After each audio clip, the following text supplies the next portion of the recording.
Hello, I'm English Explorer, and welcome to my channel, where I help you learn English with my videos. Today I'm going to talk about a very important and current topic, the COP26, the conference on climate change that is taking place in Glasgow, Scotland. What is the COP26, and why is it so important? What are the main goals and challenges of this conference? What can we do to help fight climate change? These are some of the questions that I will try to answer in this video. First, let's explain what the COP26 is and what it stands for. COP26 is the acronym for the 26th Conference of the Parties to the United Nations Framework Convention on Climate Change. This is a long and complex name, so let's break it down. A conference is a formal meeting where people discuss a specific topic. A party is a country or an organization that has signed an agreement or a treaty. A convention is a formal agreement between countries or organizations. A framework is a set of rules or guidelines. And climate change is the alteration of the Earth's climate due to human activities. So, the COP26 is a meeting where the countries and organizations that have signed the UN Convention on Climate Change discuss how to implement the rules and guidelines to prevent and reduce the effects of climate change. The COP26 is very important because it is the first time that the parties meet after the Paris Agreement, which was signed in 2015 and entered into force in 2020. The Paris Agreement is a landmark deal that aims to limit the global warming to well below 2 degrees, preferably to 1.5 degrees, compared to pre-industrial levels. The Paris Agreement is based on the Nationally Determined Contributions, NDCs, which are the climate action plans that each country commits to implement to reduce their greenhouse gas emissions and adapt to the impacts of climate change. These plans must be reviewed and updated every 5 years to increase their ambition and align with the 1.5 degree goal.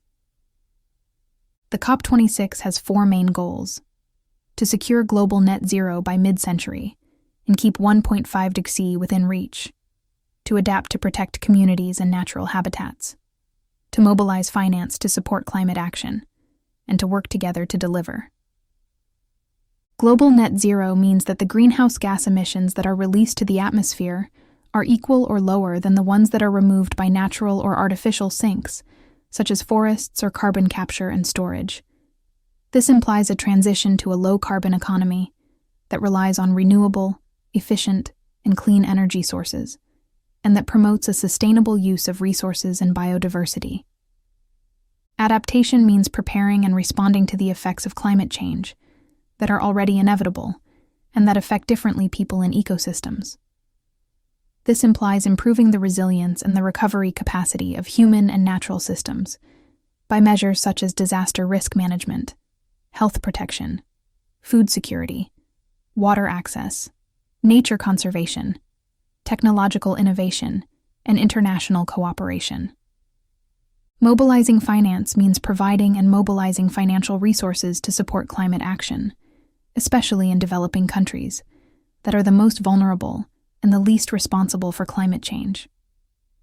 This implies fulfilling the commitment of developed countries to mobilize $100 billion annually from 2020 and increase that amount in the future to help developing countries to mitigate and adapt to climate change. It also implies aligning the financial flows with the goals of the Paris Agreement and encouraging private investment and innovation in climate solutions. Working together means enhancing the cooperation and the dialogue among the parties, as well as with other relevant actors, such as civil society, private sector, local governments, indigenous peoples, and youth. This implies strengthening trust and transparency by sharing information, monitoring and evaluating the progress, and resolving the differences and conflicts. It also implies boosting collective action and solidarity by recognizing the common but differentiated responsibilities and respecting human rights and equity.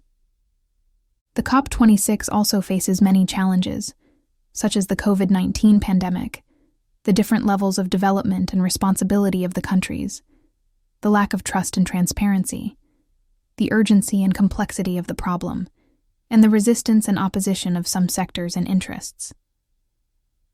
The COVID-19 pandemic has affected the preparation and the participation of the parties in the COP26, that has been delayed 1 year, and that is held under strict health measures. The pandemic has also worsened the economic and social crisis that has reduced the capacity and the willingness of some countries to act against climate change. However, the pandemic has also offered an opportunity to build back better by implementing green recovery plans that combine economic recovery with climate action. The different levels of development and responsibility of the countries pose a challenge to reach a fair and equitable agreement that reflects the different capacities and needs of each country. The developed countries have a higher historical and current responsibility for climate change and must lead by example and support the developing countries. The developing countries have a higher vulnerability and urgency for climate change and must receive financial, technical, and capacity assistance to implement their climate action plans. The lack of trust and transparency hinders the compliance and the verification of the commitments and the actions of the parties, which generates doubts and mistrust about the effectiveness and the credibility of the agreement. Trust and transparency can be improved by establishing clear and common rules that define how the emissions, the contributions, and the support of each party must be measured, reported, and verified. They can also be improved by strengthening the accountability and the dispute resolution mechanisms that ensure the compliance and the sanction of the parties. The urgency and the complexity of the problem demand a quick and coordinated action that addresses the multiple causes and consequences of climate change, and that considers the diverse interests and perspectives of the parties. The problem is urgent because time is running out to avoid the worst scenarios of climate change that could have catastrophic and irreversible effects for the planet and humanity. The problem is complex because it involves a deep and systemic transformation of the development, production, and consumption models that affect all the sectors and areas of society. The resistance and the opposition of some sectors and interests hinder the climate action as they defend the status quo and the short-term benefits at the expense of the common good and the future sustainability. These sectors and interests can be political, economic, social, or cultural, and can influence the decisions and the actions of the parties by lobbying, pressure, misinformation, or denial. These sectors and interests can be countered by the mobilization and the participation of the citizenship that demand and support the climate action by education, awareness, protest, and vote. What can we do to help fight climate change? There are many actions that we can take as individuals, such as reducing our carbon footprint, which is the amount of greenhouse gases that we emit by our activities. For example, we can use public transport, bike, or walk instead of driving. We can switch to renewable energy sources. We can eat less meat and more plant-based foods.